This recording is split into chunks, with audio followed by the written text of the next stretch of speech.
Hello everyone, welcome to YouTube channel civil service education, जहां आपको UPSC and other civil service examinations related current affairs और भी बहुत कुछ मिलेंगे। आज हम लोग एक नया सीरीज स्टार्ट करने वाले हैं जो कि है एनसीईआरटी सीरीज। एनसीईआरटी बुक्स जो UPSC and other civil service examinations related बहुत इंपॉर्टेंट होती है। तो हम लोग ये पूरी बुक को एनसीईआरटी की पूरी बुक को थॉरली एनालिसिस करेंगे और हर एक सब्जेक्ट को सब्जेक्ट वाइज एनालाइज करेंगे और उसकी नोट्स भी लिखवाएंगे। तो आज हम लोग हिस्ट्री के साथ शुरू करते हैं और ये क्लास 6 से स्टार्ट कर रहा हूँ। क्लास 6, 7, 8, 9, 10, 11, 12 तक चलेगी। पूरी एनसीईआरटी बुक होगी आपकी, हिस्ट्री, ज्योग्राफी, सिविल, एनवायरमेंटल सब कुछ रहेगी। तो आज है आज सबसे पहले हिस्ट्री से स्टार्ट करते हैं और हिस्ट्री क्लास 6 की हिस्ट्री के साथ स्टार्ट करते हैं चैप्टर 1 जो कि है what, where, how and when. तो चलिए शुरू करते हैं। So chapter 1 of history of class 6 NCERT books, what, where, how and when. So सबसे पहले आती है रशीदा's क्वेश्चन।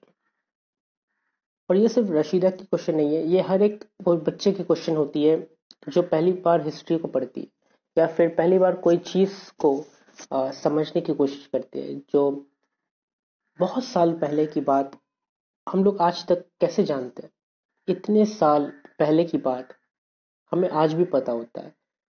हम अगर गूगल में सर्च करेंगे तो आज भी मिल जाएगी, बट हाउ? सो रशीदा का क्वेश्चन यही है। Rashida sat reading the newspaper. Suddenly her eyes fell on a small headline. 100 years ago.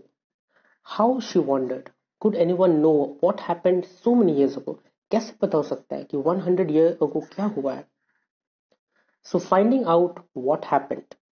Yesterday you could listen to the radio, watch television, read a newspaper. Last year, ask somebody who remembers.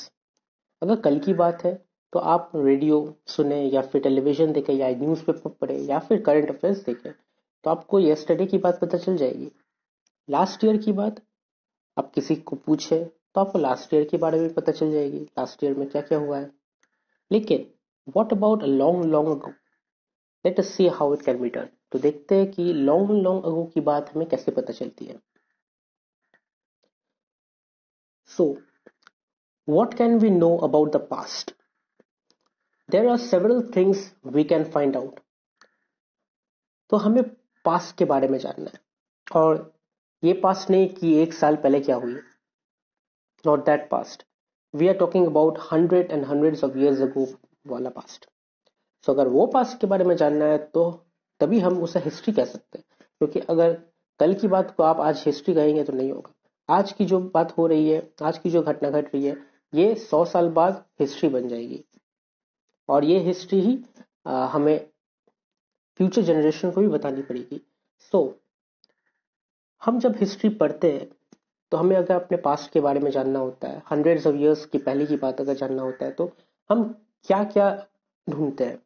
यही ढूंढते हैं कि तब के ज़माने में जो person जो रहते थे, जो पीपल रहते थे, वो लोग क्या खाते थे, क्या पहनते थे, कहाँ रहते थे। ये तीन चीज़ बहुत इंपॉर्टेंट होती है। What people ate, the kinds of cloth they wore and the house in which they lived. क्या खाते थे, क्या पहनते थे, कहाँ रहते थे। We can find out about the lives of hunters, herders, farmers, rulers, merchants, priests, craftspersons, artists, musicians and scientists. हम लोग तब के ज़माने के हंटर्स, तब हंटर्स बहुत हुआ करते थे जो हंट करके खाते थे। हर्डर्स, हर्डर्स वो होते थे जो गाय बकरी को चराते थे।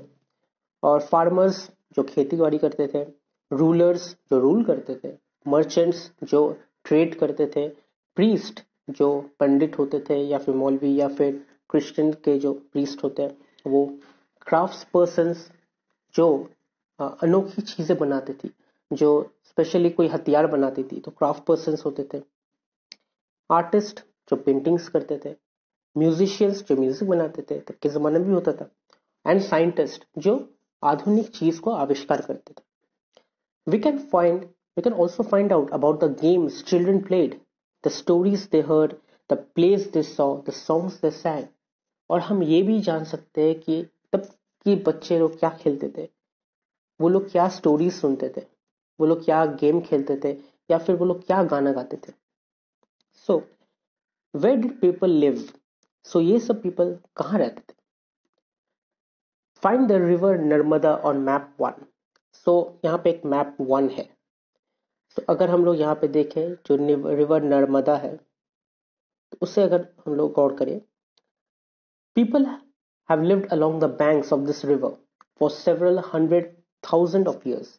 सो नर्मदा रिवर के बैंक्स में, बैंक्स मतलब किनारे पे, नर्मदा रिवर के किनारे पे बहुत सालों तक, थाउजेंड ऑफ ईयर्स तक यहाँ पे बसेरा बना के लोग रहे हैं। Some of the earliest people who lived here were skill gatherers. So ये गैदरर्स क्या होते हैं? गैदरर्स उन्हें कहा जाता है जो बहुत जगह पे फैल के जाते हैं। अब 2-3 ग्रुप बनाते हैं, वो लोग फैल जाते हैं। फैल के कोई लकड़ी गैदर करता है, कोई फ्रूट्स इकट्ठा करता है, कोई वेजिटेबल्स इकट्ठे करते हैं, कोई एनिमल्स की स्पीशीज इकट्ठे करती है, कोई और भी जरूरी सामान इकट्ठे करते हैं जैसे कि स्टोन, स्टिक्स, लीफ या फिर वुड्स, बहुत कुछ, और सबको गैदर करके एक जगह में लाके जमा करती है। तो ये जो ग्रुप है जो गैदर करते हैं, इनको गैदरर कहा जाता है। जो खाने पीने के सामान हो, घर बनाने के सामान हो, फायर तैयार करने के सामान हो, ये सबको गैदर करके लाती है, जो एसेंशियल नीड्स होती है। सो इन्हें गैदरर कहते हैं, the people who gather their food, जो अपने खाने को गैदर करती है। और तब के जब हंटर्स तैयार नहीं हुए थे, जब हंटर्स स्किलफुल नहीं हुई थी, तब गैदर्स लोग ज्यादातर वेजिटेरियन होते थे, जो फ्रूट्स एंड वेजिटेबल ही खाते थे। तो तब हंटिंग के बारे में ज्यादा नॉलेज नहीं थी किसी को, क्योंकि तब टूल्स यूज नहीं की जाती थी। तो जब पहली बार टूल्स यूज होना स्टार्ट हुई, जैसे कि स्टोन नाइफ सबसे प्राइमरी टूल था फॉर हंटिंग, तब जाके वो हंटिंग, शिकार करना स्टार्ट की। तब वहां पे 2 ग्रुप बन गई थी, hunters and gatherers. So gatherer के बारे में जब पढ़ रहे हैं, तो they knew about the vast wealth of plants in the surrounding forest and collected roots, fruits and other forest produce for their food. So वो लोग जो होते थे, वो लोग बहुत दूर दूर तक ढूंढने जाते थे, फॉरेस्ट में बहुत दूर दूर ढूंढने जाते थे। वो लोग रूट्स कलेक्ट करते थे। रूट्स होती है जो मट्टी के नीचे जो वेजिटेबल्स उगती है, उन्हें रूट्स कहा जाता है। जैसे कि पोटैटो को रूट्स कहा जाता है। Fruits and other forest produce for their food. They also hunted animals, वो लोग एनिमल भी हंटेड करती थी, तब जाके वो हंटर्स बने थे। Now find the Sulaiman and Kirthar hills in the north west. तो अगर हम मैप में नॉर्थ वेस्ट की तरफ देखें, तो सुलेमान और किरतार हिल हम लोग देख सकते हैं। अगर मैं ऐसे मार्क कर दूं तो आप और इजीली देख सकते हैं। ये है सुलेमान हिल, और ये काबुल, और ये है किरतार हिल। सो इन 3 जगह के बारे में कहा गया है। तो देखते क्या कहा गया है। ये 3 जगह में है। Now find the Sulaiman and Kirthar hill, जो मैंने मार्क किया है। यहाँ पे some of the areas where women and men first begin to grow crops. तो ये वो 2 एरिया है जहां पे ज्यादातर क्रॉप्स ग्रो करना स्टार्ट किया गया था इन दैट पीरियड। और ये पीरियड था 8000 years ago. 8000 years ago Sulaiman और किरतार इन हिल्स के आसपास क्रॉप्स ग्रो करना स्टार्ट हुआ था, खेती बाड़ी करना स्टार्ट किया गया था। People also began rearing animals like sheep, goat and cattle and lived in villages. Locate the Garo Hills in the northeast and the Vindhyas in the central. तो अगर हम लोग फिर से अगर यहाँ देखें, तो ये है गारो हिल्स और ये है Vindhyas. So Garo hills in the north east में गारो हिल्स, और Vindhyas in the central. These were some of the other areas where agriculture developed. तो ये सब जो एरिया मार्क किया गया है, यहाँ पे सबसे पहली बार एग्रीकल्चर का स्टार्टिंग किया गया था, क्रॉप्स ग्रो करना स्टार्ट किया गया था। केरतार हिल, सुलेमान हिल, गारो हिल्स, विंध्यास हिल। तो अगर हम लोग देखें नॉर्थ वेस्ट सेंट्रल हर जगह में सब जो इम्पोर्टेंट प्लेसेस है जहाँ पे क्रॉप्स ग्रो करना स्टार्ट किया गया था। The places where rice was first grown are to the north of the Vindhyas. So अगर विंध्या है तो विंध्या के जो नॉर्थ साइड होती है, नॉर्थ ऊपर के साइड में सबसे पहले राइस ग्रो करना स्टार्ट किया गया था। Trace the river Indus and its tributaries. जो इंदस रिवर है, इंदस रिवर जो आपके केतार हिल के बगल में ही है, केतार हिल और सुलेमान हिल के जो ईस्ट साइड में है इंदस रिवर, और उसकी जो ट्रिब्यूटरीज है झीलम, चेनब, रवि, बीस, सतलज, ये सब इंदस रिवर्स के ट्रिब्यूटरीज है। सो इंदस रिवर्स और ट्रिब्यूटरीज के पास about 4700 years ago some of the earliest cities flourished on the banks of this river. ये रिवर के आसपास 4700 साल पहले कुछ शहरें उभर के आई थी, और उनमें से हम लोग जानते हैं जो सबसे बड़ी शहर थी वो है एक्चुअली वो सिविलाइजेशन थी, that is Indus valley civilisation, जिसके बारे में हम लोग फ्यूचर में पढ़ेंगे, यही सीरीज में पढ़ेंगे एनसीईआरटी के। सो letter about 2500 years ago cities developed on banks of the Ganga and its tributaries and along the sea coast. So जब 4700 साल पहले इंदस के आसपास सिटीज उभर के आई थी, उसके 2500 साल बाद ही गंगा और उसके ट्रिब्यूटरीज के आसपास भी शहरें उभर के आई। Locate the Ganga and its tributaries call the Son. तो गंगा और उसकी ट्रिब्यूटरी जो है Son. In Asian time the area along these rivers in the south of the Ganga was known as Magadha, now lie in the state of Bihar. तो ये तब की जमाने में ये रिवर के आसपास जो सिटी उभर के आई थी उसका नाम था मगधा, जो अभी बिहार में गिरती है। Its rulers were very powerful and set up large kingdom. So Magadha के जो रूलर थे वो लोग बहुत पावरफुल थे और उन लोगों ने बहुत लार्ज किंगडम का निर्माण किया था। Kingdoms were set up in other parts of the country as well. So kingdom उनका जो किंगडम था मगधा किंगडम, वो सिर्फ मगधा में नहीं था, वो लोग कंट्री के और भी कई पार्ट्स में अपना किंगडम को बढ़ा चुके थे, सेटअप किए थे। Throughout people travelled from one part of the subcontinent to another. So subcontinent क्या है? हमारा सब कॉन्टिनेंट है श्रीलंका, बांग्लादेश, इंडिया, पाकिस्तान, अफगानिस्तान को मिला के सब कॉन्टिनेंट बनता है। और तब सब एक ही था, तब कोई बॉर्डर सिचुएशन नहीं था, तब कोई अलग नहीं था, सब एक ही था।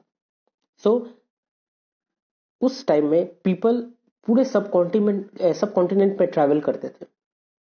अगर आज के ज़माने में देखा जाए तो कोई पाकिस्तान से India, India to Bangladesh, Bangladesh से श्रीलंका, ऐसे ट्रैवल करते थे।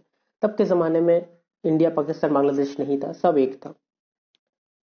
The hills and high mountains including the Himalayas, desert, rivers and seas made journeys dangerous at times but never impossible. तो हिमालयस, डेजर्ट, रिवर्स, ये सब जर्नी को बहुत ज़्यादा खतरनाक बना देती थी, लेकिन कभी भी ये इम्पॉसिबल नहीं था। फिर भी जो पीपल थे तब के ज़माने में वो लोग पैदल सफ़र करते थे, दे यूज टू वॉक, और स्टिल इतनी बाधाओं को पार करके वो एक जगह से एक जगह तक ट्रैवल करते थे। सो men and women moved in search of livelihood.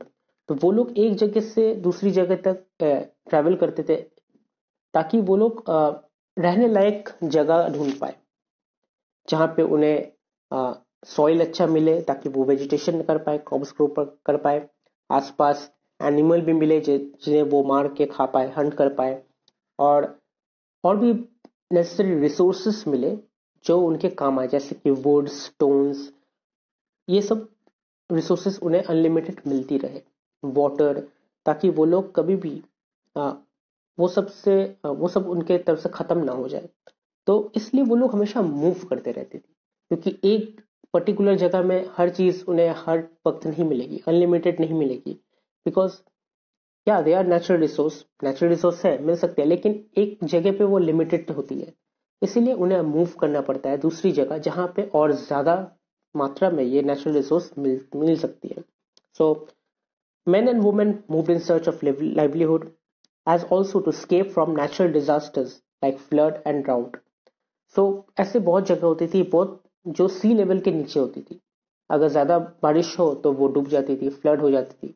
इसे इसलिए भी उन्हें वहां से मूव करना पड़ता था. और ऐसे बहुत जगह होती थी जहां पे बारिश ही नहीं होती थी, जहां पे वाटर मिलना बहुत मुश्किल हो जाता था. So that is also reason they have to move. Sometimes men marched in armies, conquering other lands. Besides, merchants traveled with caravans or ships, carrying valuable goods from place to place. And religious teachers walked from village to village, town to town, stopping to offering instruction and advice on the way. So, जब ये लोग सफर करते थे, तब बहुत mains है जो आर्मीज में सफर करते थे, जो जाके दूसरे लैंड को अपने अपने लिए कॉन्कर कर लेती थी. या फिर कोई मर्चेंट्स होते थी जो कैरावेंस और शिप्स लेके निकलती थी, जो वैल्यूएबल गुड्स को एक जगह से दूसरे जगह तक पहुंचाती थी सेल करने के लिए. या फिर कोई रिलीजियस टीचर्स होती थी जो village to village, town to town जाके अपनी इंस्ट्रक्शन और एडवाइस को शेयर करती थी. So finally some people perhaps traveled driven by the spirit of adventure, wanting to discover new and exciting places. और कुछ ऐसे भी लोग होते थे जो एक एडवेंचर करना चाहते थे, जो नई जगह को डिस्कवर करना चाहते थे और वहां रहने वाले हर चीज को एक्साइटमेंट के साथ यूज करना चाहते थे या देखना चाहते थे. All wanting to discover new and exciting places.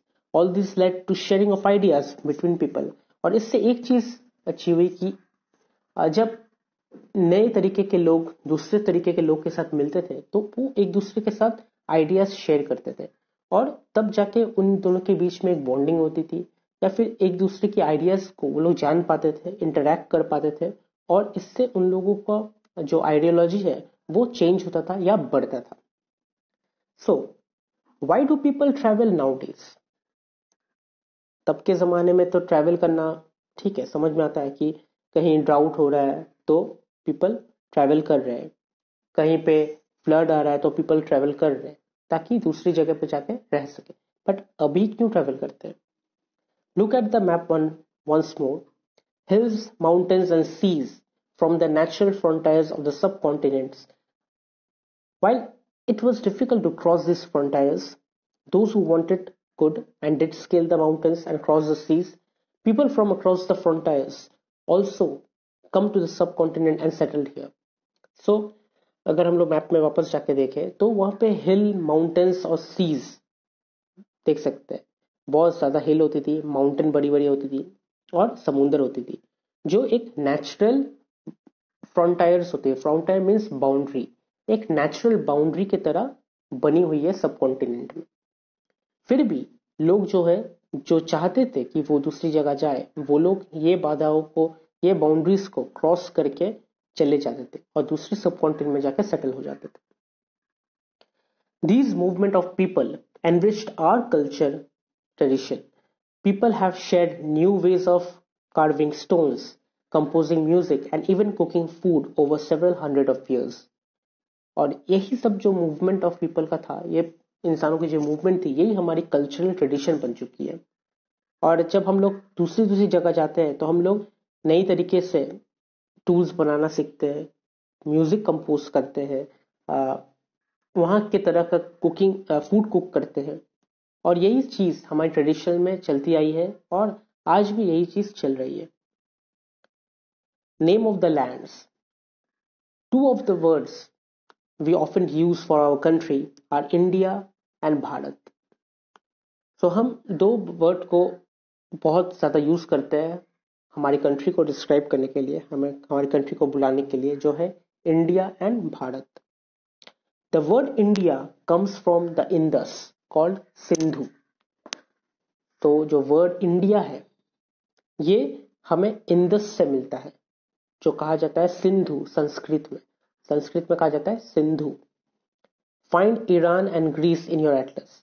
The Iranians and the Greeks who came through the northwest about 2500 years ago and were familiar with the Indus called it the Hindus or the Indos, and the land to the east of the river was called India. So Iranians और Greek जब north west में आए, वो लोग 2500 years ago जब Indus में आए थे, तो वो इंडस के साथ बहुत फेमिलियर हो गए थे और उन्होंने इंडस को हिंदूस नाम दिया था या फिर इंडोस नाम दिया था. And the land to the east of the river was called India. और इंडस के जो ईस्ट में जो लैंड थी उसका नाम उन लोगों ने इंडिया रखा था. द नेम भारता was used for a group of people who lived in the northwest and who were mentioned in the Rigveda. तो ये ऋग वेदा में मेंशन किया गया है जो नॉर्थ वेस्ट में जो पीपल रहते थे इंडिया में, उनका जो ग्रुप था, उनका ग्रुप का नाम था भारता. और ये ऋग वेदा में मेंशन किया गया है जो कि एक अर्लीस्ट कॉम्पोजिशन है संस्कृत का एक अर्लीस्ट, बहुत पहले की एक बुक है, कॉम्पोजिशन है जो 3500 years ago लिखी गई थी. Later it was used for the country. उसके बाद ये जो भारत ग्रुप का नाम था ये देश के नाम के लिए यूज किया गया. Finding out about the past. There are several ways of finding out about the past. One is to search for and read books that were written long ago. These are called manuscripts. So, past को जानने के लिए बहुत सारे रास्ते हैं जो आप पास्ट को जान सकते हैं. उनमें से एक जो कि बहुत ज्यादा यूज किया जाता है पास्ट को जानने के लिए, वो है उनकी बुक को सर्च करना और पढ़ना. और उनकी बुक को पढ़ना मीन्स मैन्युस्क्रिप्ट्स को रीड करना. मैन्युस्क्रिप्ट्स क्या होता है? मैन्युस्क्रिप्ट्स होता है तब के जमाने की जो पीपल थे, उनकी जो उनकी जो लैंग्वेज थी वो एक बोर्ड या फिर स्टोन में स्क्रिप्ट किया जाता था, क्योंकि तब हमारे जैसे पेपर तो नहीं होती थी, और पेपर होगी भी तो वो पेपर खराब होकर फट जाती थी या फिर कुछ भी हो जाती थी. लेकिन ये हिस्ट्री बनी रहे तो वो लोग लकड़ी के टुकड़े पे या फिर पत्थर पे इंस्क्रिप्ट करके लिखते थे, इंस्क्रिप्शंस करके लिखते थे. उन्हें मैन्युस्क्रिप्ट्स कहा जाता था. These are called manuscripts because they were written by hand. जो हाथ से लिखा जाता था. Manu means hand. Manu को लैटिन वर्ड में hand को लैटिन वर्ड में manu कहा जाता है. These were usually written on palm leaf. ये palm leaf जो होता था, जो कि बहुत मजबूत होती है, वो palm leaf में लिखा जाता था. और specially prepared bark of a tree, या फिर कोई लकड़ी के टुकड़े पे, कोई ट्री की लकड़ी होती है उसको अच्छे से पॉलिश करके उसमें लिखा जाता था. Which grows in the Himalayas. जो बर्च ट्री के जो बार्क होती है, बर्च ट्री की जो लकड़ी होती है, उन पे लिखा जाता था, जो हिमालयस में मिलती थी. तो ये जो आप मैन्युस्क्रिप्ट देख रहे हैं, it is a page from a palm leaf manuscript. ये एक पाम लीफ मैन्युस्क्रिप्ट का पेज है.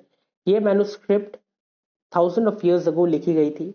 The palm leaves were cut into pages, जो पेज की तरह कट की गई थी, and tied together to make the book.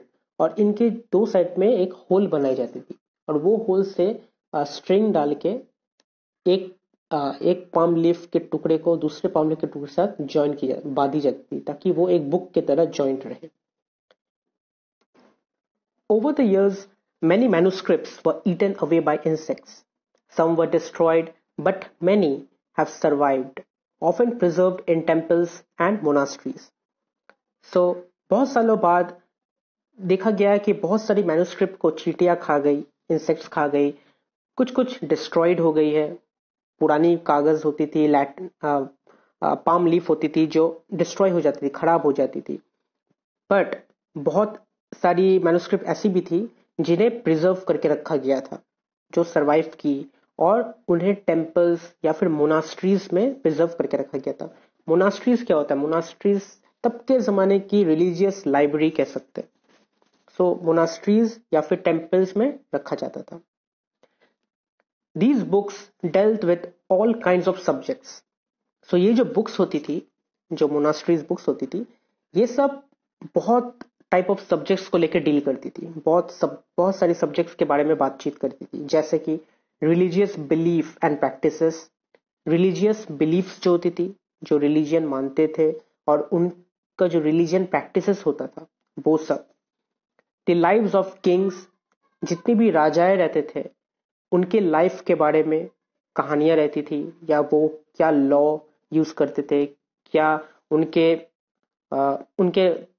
राज्य में क्या क्या होता था, पूरी लाइफ के बारे में रहता था। मेडिसिन एंड साइंस, एंड तब के जमाने में क्या मेडिसिन यूज की जाती थी और उन तब के जमाने की साइंस क्या थी, ये सब के बारे में भी बुक्स रहता था।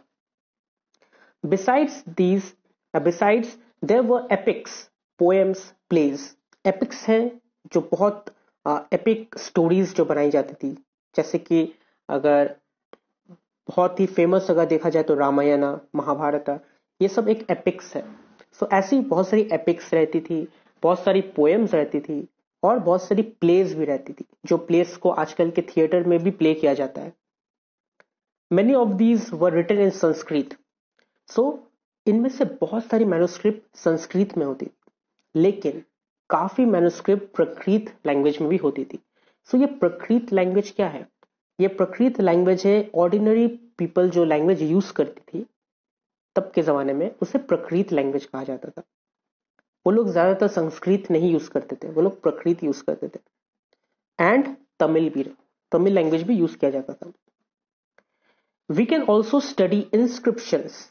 These are writings on relatively hard surfaces such as stones or metal. So हम लोग इंस्क्रिप्शन भी पढ़ सकते थे।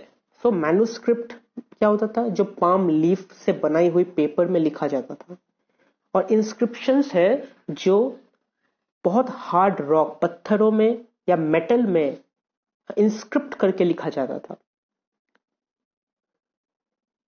Sometimes kings got their orders inscribed so that people could see, read and obey them.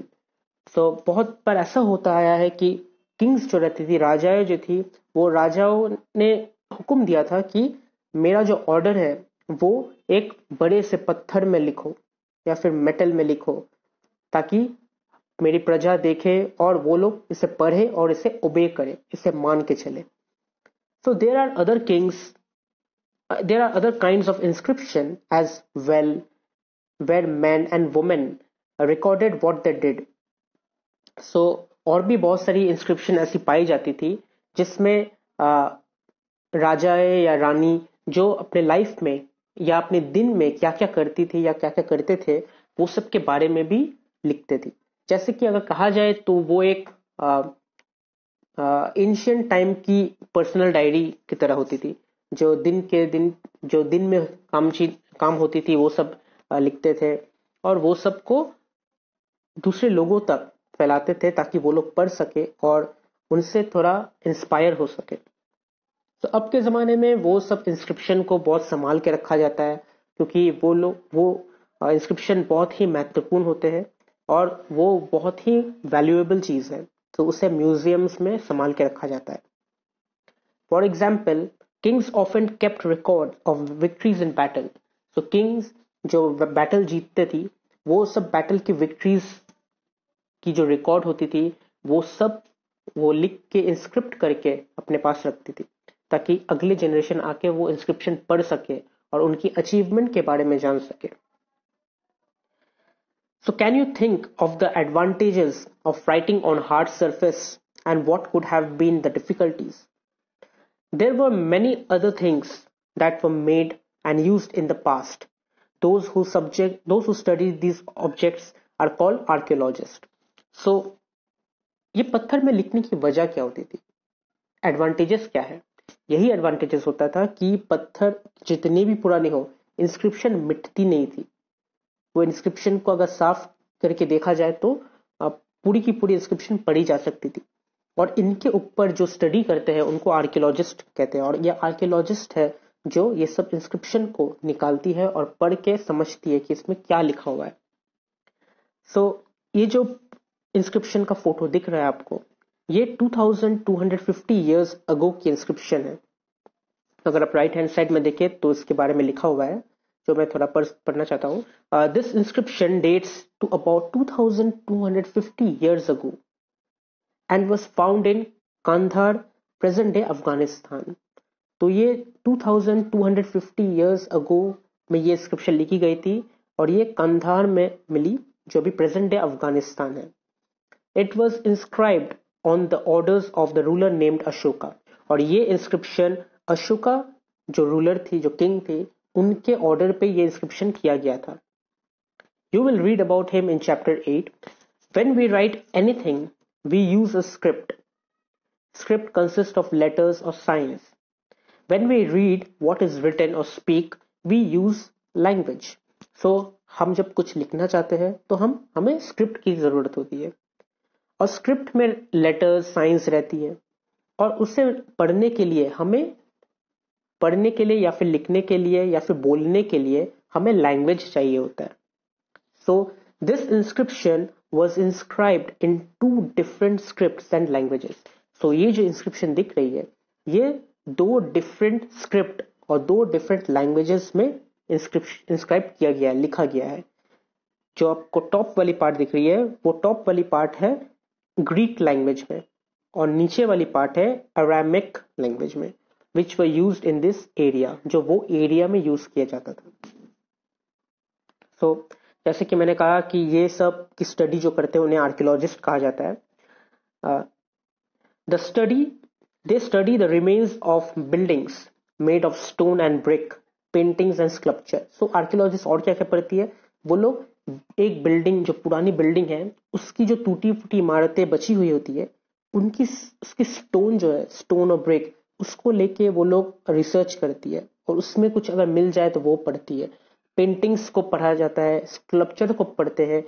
Archaeologist हर एक चीज में अपना एक क्वेश्चन बना के निकालते हैं, और वहां से कुछ ना कुछ वो हासिल कर ही लेते हैं। They also explore and excavate to find tools, weapons, pot, pans, ornaments and coins. वो लोग एक्सप्लोर भी करते हैं, और वो लोग अगर चाहे तो वो लोग एक्सकैवेट भी करते हैं। एक्सकैवेट मतलब होता है डिग करना, मट्टी खोद के कुछ पुरानी चीजें निकालना, वो भी करते हैं। और जैसे कि मट्टी खोद के वो लोग टूल्स, पुराने जमाने की टूल्स जो हंटिंग के लिए यूज होती थी, जो कुकिंग के लिए यूज होती थी, वेपन्स, पॉट्स जिसमें पकाया जाता था, पैन्स जिसमें पकाया जाता था, ऑर्नामेंट्स होता था तब के टाइम की ज्वेलरीज, एंड कॉइन्स, तब के टाइम की जो कॉइन्स यूज होती थी, वो सब कॉइन्स भी ढूंढ के निकालते हैं archaeologist. Some of these objects may be made of stone, others of bone, baked clay or metal. So ये सब जो ऑब्जेक्ट्स है, कुछ ऑब्जेक्ट्स स्टोन की बनी होती है, लेकिन कुछ बोन, हड्डियों की बनी होती है। बेक्ड क्ले को फायर में बेक्ड किया जाता है, पकाया जाता है, और मेटल को भी पकाया जाता है। उसके बाद उसको एक शेप देके उसमें भी कुछ लिखा जाता है, या फिर उससे वेपन्स बनाया जाता है, बहुत कुछ। Objects that are made of hard, imperishable substances usually survive for a long time. So जो objects, for example, metal से बनाया गया हो, clay से बनाया गया हो, या stone से बनाया गया हो, जो hard object से बनाया जाता है, वो बहुत लंबे समय तक चलती है। जैसे कि हम ये फोटो में देख सकते हैं, जो लेफ्ट की साइड जो फोटो है, जो एक पॉट की तरह है, वो एक पॉट है फ्रॉम ओल्ड सिटी। एक ओल्ड सिटी से वो पॉट है। Pot like these were used about 4,700 years ago. ये सब जो पॉट्स है, ये पॉट्स 4,700 years ago में पाई जाती थी। राइट हैंड साइड की जो ऊपर वाली फोटो है और नीचे वाली फोटो है, ये दोनों है silver coins. An old silver coins such as this one were used from about 2,500 years ago. ये 2,500 साल पहले ये कॉइन यूज किया जाता था। तो जब भी कॉइन की बात आती है, हम लोग अपने माइंड में इमेजिन कर लेते हैं कॉइन, इसका मतलब कोई सर्कल कॉइन होगा, लेकिन नहीं, तब के जमाने में कोई शेप नहीं होता था। अगर आप देखें तो ऊपर से कुछ टूटा हुआ लगता है, लेकिन यही तब के जमाने की कॉइन थी जो यूज की जाती थी। In what ways is the coin different from the ones we use today? तो ये क्वेश्चन का जवाब मैंने शायद पहले ही दे दिया। आज के जमाने में कॉइन की शेप ही अलग होती है, और तब के जमाने में ये अगर कॉइन जैसे भी शिफ्ट की हो वो लोग एक्सेप्ट कर लेते थे, लेकिन अब एक्सेप्ट नहीं किया जाता था। So archaeologist also look for bones of animals, birds and fish. तो आर्कियोलॉजिस्ट जो होती है वो लोग जो एरिया में सर्वे कर रही है या फिर रिसर्च कर रही है, जो पुरानी सिटीज है, और पुरानी सिटीज मतलब 4,000 या 5,000 साल पुरानी सिटीज में जब रिसर्च करती है, वहां पे वो लोग खुदाई करके एनिमल्स, बर्ड्स, फिश की बोन्स भी इकट्ठा करती है, ताकि वो लोग ये देख सके कि तब के जमाने के आदमी या इंसान लोग क्या क्या एनिमल्स को खाते थे, उनका फूड क्या था। प्लांट्स रिमेन सर्वे फार मोर रेयरली। और प्लांट्स जो होती थी, जो वेजिटेबल हो या फ्रूट्स हो, इसकी जो बची कुची रिमेन्स होती थी, ये बहुत ही मुश्किल से सरवाइव कर सकती थी, क्योंकि 5,000 साल बाद प्लांट ज्यादा देर तक रहती नहीं है। हड्डियां रह जाएगी लेकिन प्लांट्स नहीं रह सकती। हाँ, अगर वहां पे कोई सीड्स रह गया तो उसकी प्लांट आपको दिख सकती है। अगर कोई सीड मट्टी के अंदर दब के रह गई तो वो सीड के वजह से वहां पे ट्री हो सकता है। अगर फॉर एग्जाम्पल अगर कोई एप्पल सीड था तो एप्पल ट्री हो सकता है, या फिर चावल का था तो चावल वहां पे उग सकता है। तो उससे पता चलता है कि वहां के लोग क्या फार्मिंग करते थे या नहीं करते थे, या क्या क्या खाते थे, क्या पीते थे, हर कुछ। If seeds of grains or pieces of wood have been burnt, they survive in a charred form. अगर उसे जलाया जाता था तो वो एश के फॉर्म में वहां पे मिलता था। So do you think cloth is found frequently by archaeologists? तो क्या आपको लगता है कपड़े मिलते होंगे? Historians, that is scholars who study the past, often use the word source to refer to the information found from manuscript, inscription and archaeology. तो जो हिस्टोरियंस होते हैं जो हिस्ट्री लेके पढ़ते हैं, उन्हें हिस्टोरियंस कहा जाता है, जो ऑलवेज हिस्ट्री में डूबे रहते हैं, पास्ट में डूबे रहते हैं कि इस वक्त क्या हुआ था, क्या करते थे, कहाँ रहते थे, उसे हिस्टोरियंस कहा जाता है। तो स्कॉलर्स जो पास्ट को स्टडी करते हैं उन्हें हिस्टोरियंस कहते हैं। वो लोग हमेशा अपने इंफॉर्मेशन में एक सोर्स रख देती है। सोर्स क्या होता है? जैसे कि फॉर एग्जाम्पल मैं कोई न्यूज बताता हूं, तो कोई मुझसे पूछेगा कि ये न्यूज का सोर्स क्या है, तो मैं कह दूंगा ये द हिंदू न्यूज़पेपर का सोर्स है, ये टाइम्स ऑफ इंडिया न्यूज़पेपर का सोर्स है। सो दैट इज द सोर्स। तो जब हिस्टोरियंस पढ़ते हैं, वो इंफॉर्मेशन देते हैं, तो वो लोग मैन्युस्क्रिप्ट्स, इंस्क्रिप्शन और आर्कियोलॉजी को सोर्स बना के देते हैं। वो ये कहते हैं कि ये इंफॉर्मेशन इस मैन्युस्क्रिप्ट में पाया गया है, इस इंस्क्रिप्शन में पाया गया है, ये आर्कियोलॉजिस्ट ने डिस्कवर किया है। So those are the source. Once source are found, learning about the past becomes an adventure as we reconstruct it bit by bit.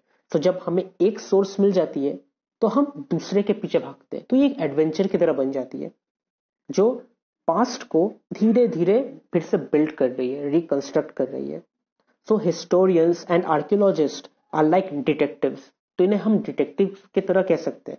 वो लोग पास्ट के जगह पे जाते हैं और वहां पे क्लूज ढूंढते हैं, क्लूज ढूंढ के, सोर्स ढूंढ के वो लोग पास्ट को रिक्रिएट करते हैं, जैसे एक डिटेक्टिव करती है जो कोई एक मर्डर मिस्ट्री को सॉल्व कर रही हो या कुछ भी।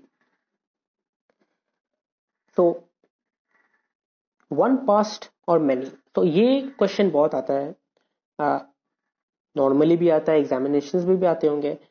वन पास्ट और मैनी, कि एक पास्ट था या बहुत सारी पास्ट थी। तो आंसर तो है बहुत सारी पास्ट थी, लेकिन did you notice the title of this book, our past?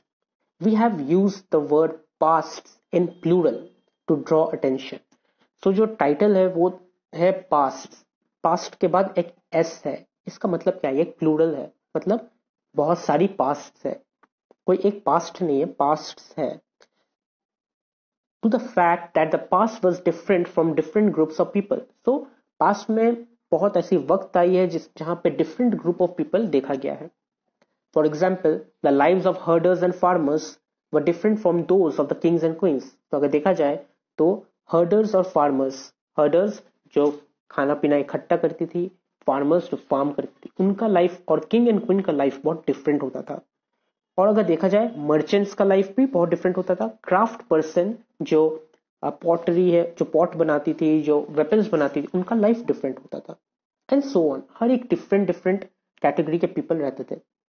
Also as as is true even today, people followed different practices and customs in different parts of the country. So आज भी देखा जाता है कि आज भी different part of country में different different people different faith को मानते हैं, different practices करते हैं, different customs से belong करते हैं. For example, today most people living in the Andaman Island get their own food by fishing, hunting and collecting forest produce. So अगर आज भी देखा जाए तो अंडमान आइलैंड में बहुत ऐसे इंसान हैं जो अभी भी फिशिंग करते हैं, हंटिंग करती है और फॉरेस्ट में जाके फूड्स इकट्ठे करती है, जैसे हर्डर्स करते थे. Bye contrast most people living in cities depend on others for supplies of food. और अगर उनको कंपेयर किया जाए उन इंसानों से जो सिटीज में रहते, बड़े बड़े शहरों में रहते हैं, तो वो इंसान लोग, शहरों में रहने वाले इंसान वेट करती है जो उनके लिए कोई खाना सप्लाई करेगा, वो जाके खरीद के खाएंगे. और अंडमान के पीपल लोग खुद से जाके शिकार करती है, फिशिंग करती है और फॉरेस्ट में जाके खाना इकट्ठा करती है. So there are difference in today's world also. Differences such as these existed in the past as well. Past में भी ऐसी डिफरेंसेस थी. Beside there is another kind of difference. We know a great deal about kings and the battles they fought because they kept record of their victories. Generally, ordinary people such as hunters, fishing folk, gatherers, farmers or herders did not keep record of what they did. So इनके अलावा एक और difference भी था.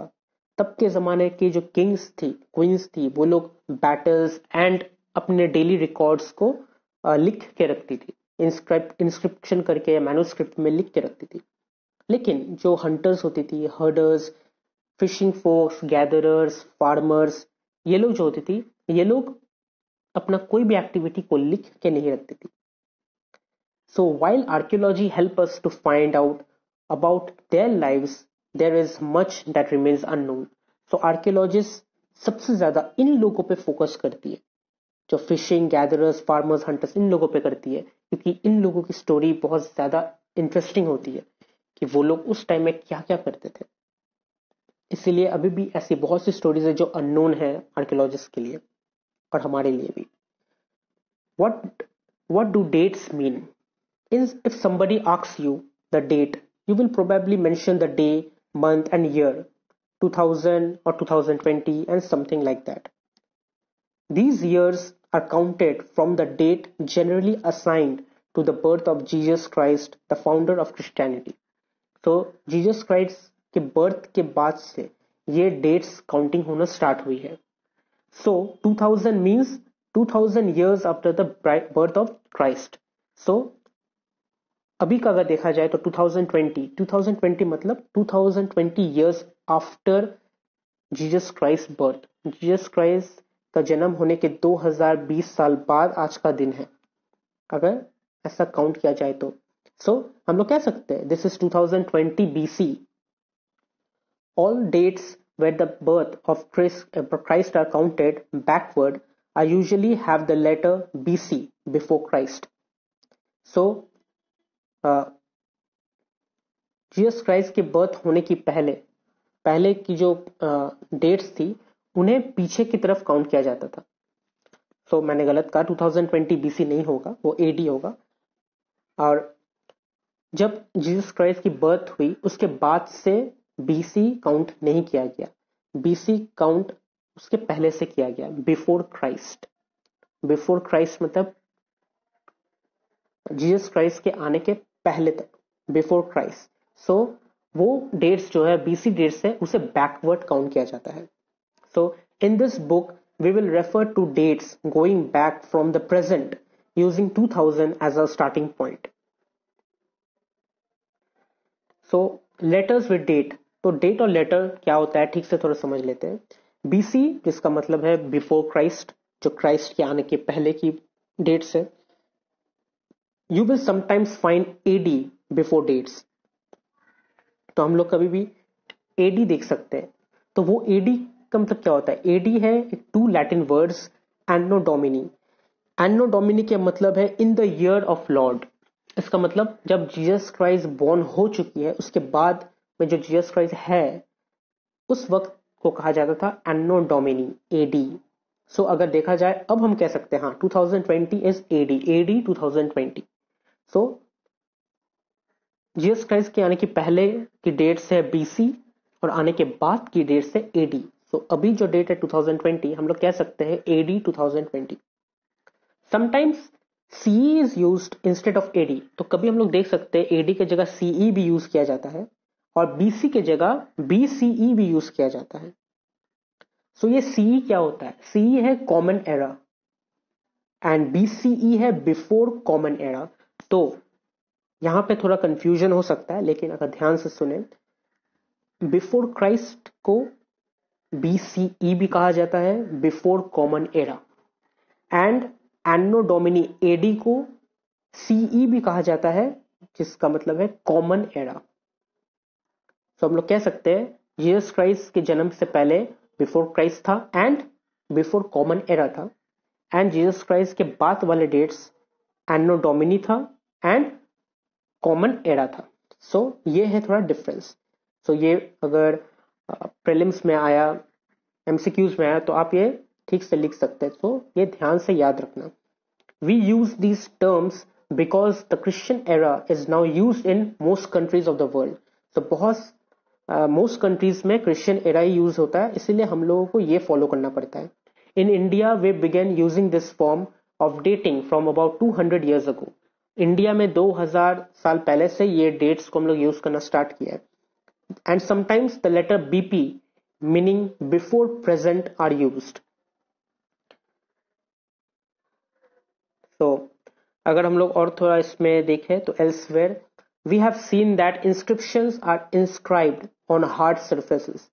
Many of these were inscribed several hundred of years ago. तो जैसे हम लोग को पता है इंस्क्रिप्शन हार्ड सरफेसेस में इंस्क्राइब किया गया है, जैसे कि पत्थर हो या मेटल्स हो, इसमें इंस्क्राइब किया गया है। और बहुत सारी इंस्क्रिप्शन बहुत थाउजेंड ऑफ ईयर्स अगो से किया गया है, थाउजेंड ऑफ ईयर अगो किया गया था। All inscription contain both scripts and languages.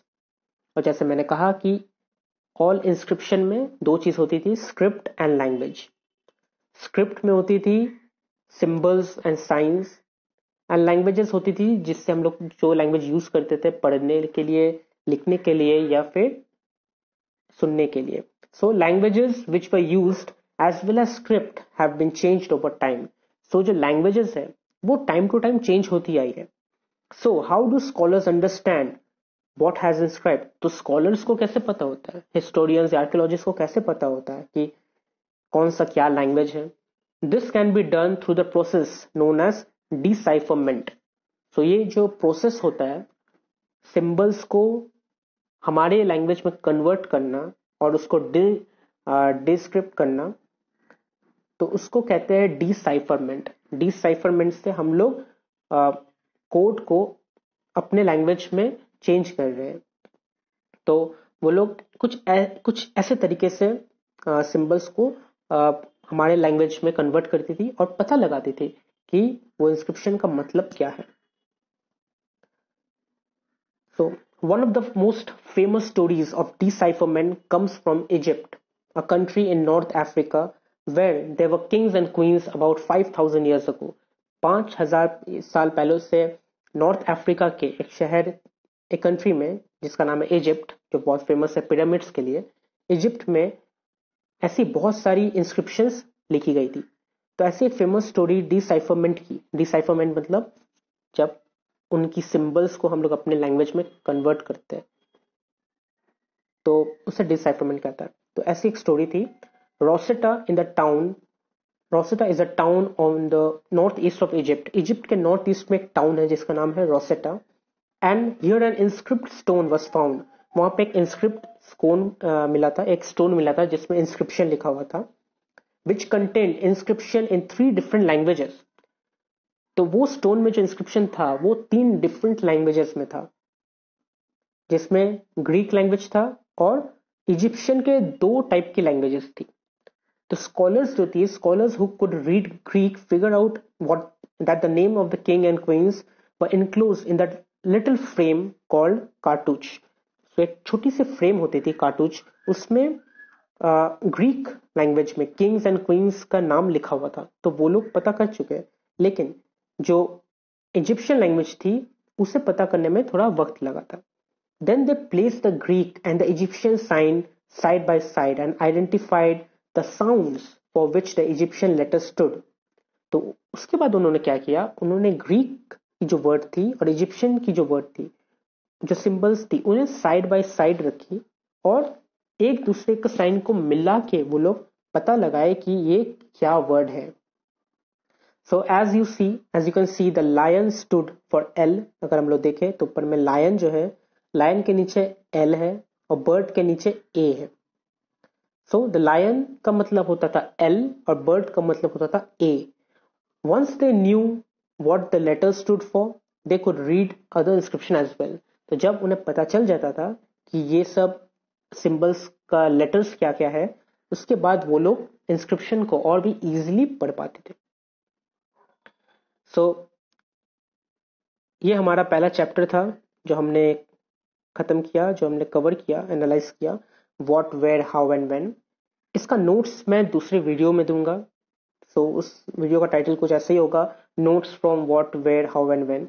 सो ये सिर्फ एक एनालिसिस वीडियो थी, नोट्स इसका मैं नेक्स्ट वीडियो में दूंगा। तो अगर आपको ये वीडियो अच्छी लगी तो आप इसे लाइक कीजिए, शेयर कीजिए, कमेंट कीजिए और सब्सक्राइब जरूर कीजिए। Thank you.